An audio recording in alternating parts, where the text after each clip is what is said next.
साथियों नमस्कार, मैं अभिषेक आपका फिर से अपने इस YouTube channel the omega classes में स्वागत करता हूं। आज हम झारखंड विशेष में हो भाषा साहित्य एवं खड़िया भाषा साहित्य को परीक्षा उपयोगी दृष्टिकोण से देखेंगे। तो सबसे पहले हो भाषा एवं साहित्य को देखते हैं। तो जैसा कि हमने अपने पिछले वीडियो में भी बताया था और हमेशा बताते रहता हूं कि झारखंड में मुख्यतः 3 प्रकार की बोलियां एवं भाषा प्रचलित है, जिसमें एक मुंडारी भाषा समूह या आग्नेय भाषा समूह जिसको बोलते हैं उससे है, दूसरा द्रविड़ भाषा और तीसरा आर्यन भाषा। अब क्या है वो हमारे दूसरे जो वीडियो है उसमें आप देख सकते हैं। सबसे पहले देखते हैं हो भाषा एवं साहित्य को। हो भाषा साहित्य जो है वो मुख्यतः हो लोगों की भाषा है। हो लोग जो हैं ये इनका जो जमाव है झारखंड में वो मुख्य रूप से कोल्हान एवं रांची के आसपास के जिलों में है। कहाँ पे है? कोल्हान एवं रांची। अब कोल्हान में कौन कौन क्षेत्र शामिल है? तो कोल्हान में आपको सिंहभूम, पूर्वी सिंहभूम, पश्चिमी सिंहभूम के अलावा सरायकेला, खरसावां के जो जिले हैं, क्षेत्र हैं, ये शामिल हैं। इन सबको समग्र रूप से कोल्हान कहा जाता है। कोल्हान में ही आपको सारंडा के जो जंगल हैं वो आपको विस्तृत रूप से मिलते हैं। इसके अलावा ये जो भाषा है ये कोल्हान से सटे इलाकों, केवंझर जो उड़ीसा का केवंझर है, या वहाँ भी इस भाषा को बोलने वाले लोग मिलते हैं। और इस पूरे क्षेत्र में ये एक आम संपर्क की भाषा है। लेकिन यदि जातिगत दृष्टि से देखा जाए तो यह मुख्य रूप से हो लोगों की भाषा है। झारखंड में जितने भी वनवासी भाषा हैं, आदिवासी भाषा हैं, इन सब का जो विकास था वो तो पहले से था, लेकिन लिखित रूप से जितने भी प्रमाण और साहित्य उपलब्ध हुए हैं वो आधुनिक काल में हुए हैं और मुख्य रूप से अंग्रेजी राज के आगमन के बाद हुए। इसमें बहुत ज़्यादा योगदान अंग्रेजों एवं उनके साथ रहने वाले कुछ भारतीय मनीषियों का था। तो सबसे पहले देखिए हो भाषा। हो भाषा जो है वो मुख्य रूप से झारखंड में कोल्हान एवं रांची क्षेत्र में बोली जाती है और यह आग्नेय भाषा समूह से संबंधित है, मुंडारी भाषा समूह से संबंधित है और उसी की एक उपशाखा है। परीक्षाओं में यही 2 आपसे पूछेगा, ज़्यादातर पूछता है। इसके अलावा जो परीक्षाओं में एक पूछा जाता है कि हो भाषा सबसे ज़्यादा निम्न में से कहाँ बोली जाती है, या हो लोगों का जमाव सबसे ज़्यादा कहाँ पे है, तो कोल्हान और रांची के आसपास। कोल्हान कहा जाता है पूर्वी एवं पश्चिमी सिंहभूम तथा सरायकेला एवं खरसावां के शामिल क्षेत्रों को या इन जिलों को समग्र रूप से कोल्हान कहा जाता है। सारंडा के जंगल यहीं पर मुख्य रूप से ज़्यादा फैले हुए हैं। अब देखिए सर्वप्रथम 1840 में हमने अभी आपको क्या बोला कि अंग्रेजी राज के आगमन के बाद ही यहाँ के जो भाषाएं थे उसका बहुत ज़्यादा विकास हुआ, उसमें लिखित साहित्य मिलने लगे और उसके ग्रामर भी आने लगे।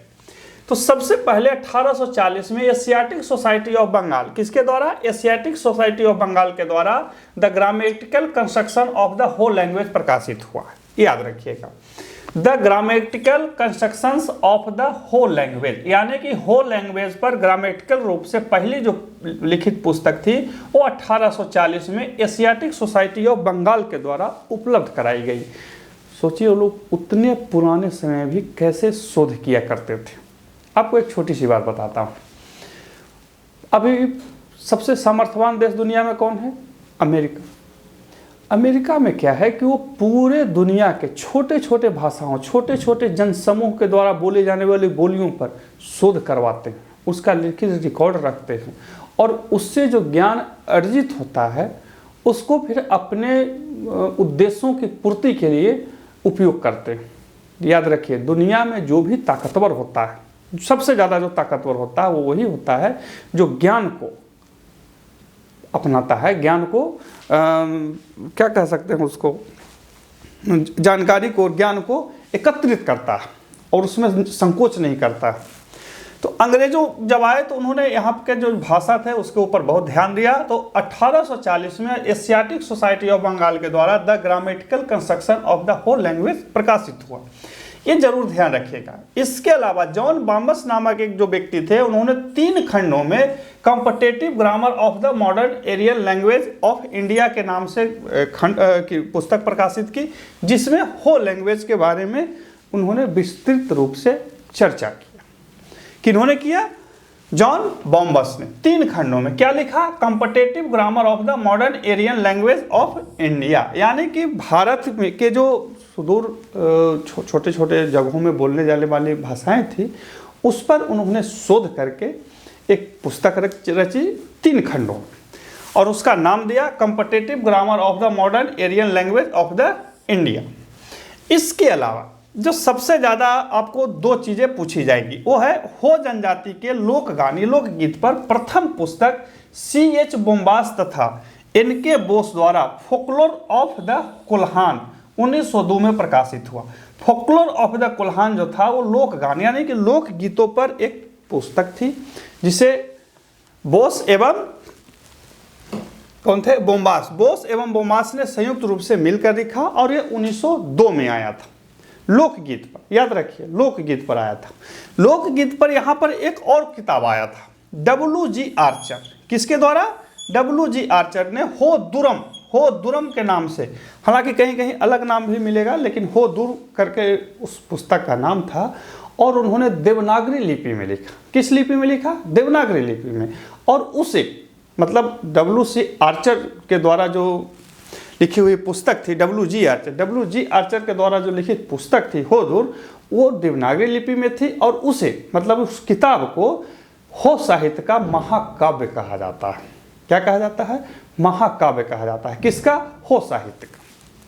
हमने लिख दिया है कि हो साहित्य का महाकाव्य कहा जाता है, यानी कि W.G. आर्चर ने जो पुस्तक लिखी हो दूर, उसका जो देवनागरी लिपि में था, और इसमें उन्होंने यहाँ के लोकगीतों को शामिल किया। हो जनजाति के जो लोकगीत थे उसको इन्होंने इसमें शामिल किया विशेष रूप से, और वो हो साहित्य का महाकाव्य कहा जाता है। इसके अलावा एक वनवासी थे श्री सतीश कोड़ा सेंगल, इनका पूरा नाम था श्री सतीश कोड़ा सेंगल ने रुमुल नामक ग्रंथ लिखा। हो भाषा में रुमुल नामक एक ग्रंथ लिखा श्री सतीश कोड़ा सेंगल ने। परीक्षाओं में ये इससे भी पूछता है, तो इसलिए हमने इसको लिख दिया। अब देखिए, इसमें जितने भी नाम देखेंगे सब के सब कंपनी राज में या अंग्रेजी राज में आए हुए लोग थे, और उन्होंने इस पर शोध करके यहाँ के जो लैंग्वेजेस थे, भाषाएं थी, बोलियां थी, उसको परिष्कृत किया और उसे एक लिखित साहित्य दिया। तो इतना ध्यान रखेंगे कि झारखंड में जितनी भी भाषाएं थी सब विकसित भाषा थी, पहले से थी, लेकिन जो लिखित साहित्य उपलब्ध होने शुरू हुए वो अंग्रेजी राज में ही मुख्य रूप से हुए। तो हमने हो जनजाति से संबंधित जो भाषा है हो साहित्य, उसके बारे में कुछ टॉपिक्स लिख दिए, आपको बता दिए। परीक्षाओं में इतना ही पूछेगा, लेकिन ध्यान रखेंगे परीक्षाओं में पूछता है 5 से 7 प्रश्न जो होते हैं जेपीएससी हमेशा भाषा से पूछता है। और इसके अलावा आपको थोड़ी बहुत, जब आप कहीं की भी परीक्षा देने जाएंगे या कहीं भी राज्य में रहते हैं, तो उसके बारे में थोड़ी बहुत जानकारी होनी चाहिए। अब देखते हैं खड़िया साहित्य को। अब देखते हैं खड़िया भाषा और साहित्य को। खड़िया भाषा जो है वो खड़िया जनजाति की प्रमुख भाषा है, और ये भी झारखंड के कुछ इलाकों में बहुतायत मात्रा में बोला जाता है। सिमडेगा वगैरह में बहुत ज़्यादा है, उनका घनत्व है, तो वहाँ बोला जाता है। और खड़िया भाषा जो है वो मुंडा परिवार की एक उपशाखा है। क्या है? मुंडा परिवार की, सीधी सी बात है, ये मुंडा परिवार की एक उपशाखा है, और यह खड़िया जनजाति की मुख्य भाषा है। इसमें भी व्यापक शोध और विकास जो है अंग्रेजी राज में हुआ, और मुख्यतः अंग्रेजों के द्वारा ही हुआ। एक चीज़ ध्यान रखिएगा कि ये जो अंग्रेज, आपको मन में बार बार आएगा कि अंग्रेज आखिर जो यहाँ के जो आदिवासी भाषाएं थी उस पर इतना शोध क्यों करते थे।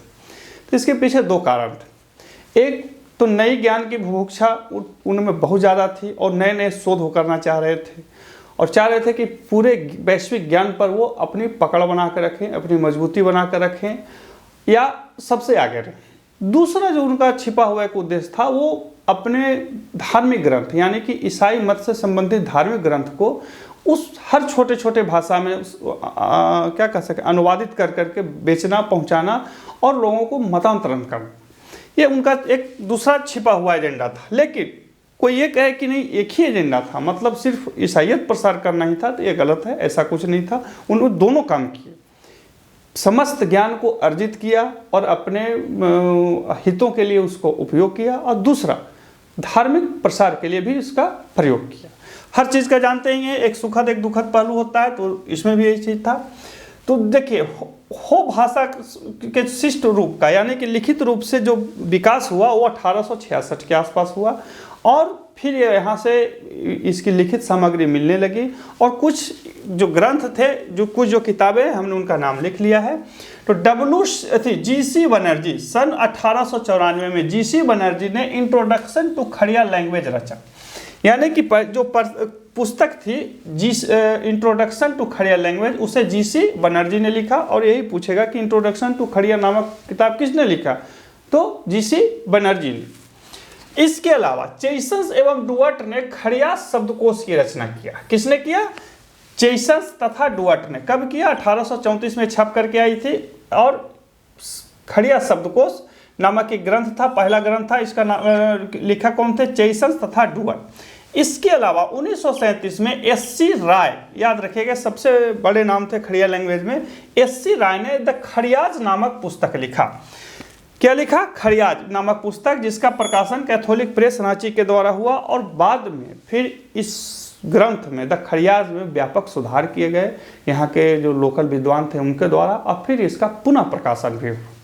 हालांकि उस शोध में, उस बनाने में बहुत सारे लोग शामिल थे, लेकिन जो मूल था वो यही था। कौन? द खड़ियाज, यानी कि द खड़ियाज के लेखक कौन थे? ज़्यादा सबसे पूछेगा आपके, तो वही SC राय। कौन थे? SC राय खड़ियाज के लेखक थे, और इसमें अभी व्यापक सुधार करके पुनः प्रकाशन हुआ है। इसके अलावा यहाँ के एक लोक गीतों पर एक किताब छपा, जिसका नाम था खड़िया अलोंग। क्या नाम था? खड़िया अलोंग, और उसे WG आर्चर ने लिखा था। किसने लिखा था? WG Archer. कहीं कहीं WC आर्चर मिलेगा, तो WG आर्चर जो थे उन्होंने लिखा खड़िया अलोंग नामक एक पुस्तक रखी, जिसमें इस भाषा के यानी कि खड़िया भाषा के लोक गीतों का संकलन था।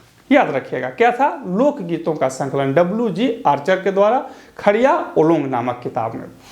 अब यहाँ से देखिए मित्र, प्रश्न कैसे पूछता है, ये सारा चीज पूछेगा कि खड़िया लोक गीतों का संकलन निम्न में से किस ग्रंथ में है, तो ये आपको ध्यान रखना है। और मैंने पहले भी बताया कि भाषाओं से संबंधित 5 से 7 प्रश्न पूछे जाते हैं JPSC में। इसके अलावा झारखंड की जो विभिन्न परीक्षाएं होती हैं उनमें स्पेशल एक खंड ही रखा जाता है, तो उसमें पूछा जाता है, तो आपको ये ध्यान रखना है। तो ये था हमारा आज का हो एवं खड़िया साहित्य। फिर मिलते हैं अगले वीडियो में, तब तक के लिए नमस्कार।